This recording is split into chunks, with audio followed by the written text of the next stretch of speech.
দেখো চলে এসেছি দুপুরের খাবার নিয়ে। তা দেখো গরম গরম সাদা ভাত, আর দেখো রান্না করেছি ডাল, ডিম ভাজা, আর করেছি পটল ভাজা, বেগুন ভাজা, আর আলু সিদ্ধ, আর করেছি আলু ভাজা।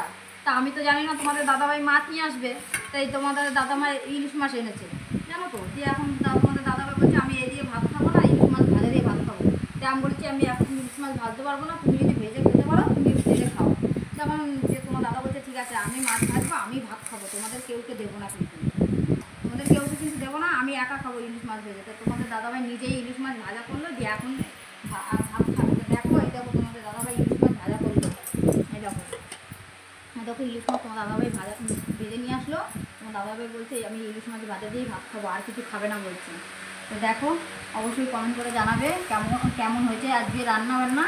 আর তোমরাও কি আমার মতো এরকম করো যে রান্না বান্না হয়ে যায় তারপর তোমাদের দাদাভাই মাছ নিয়ে চলে আসে?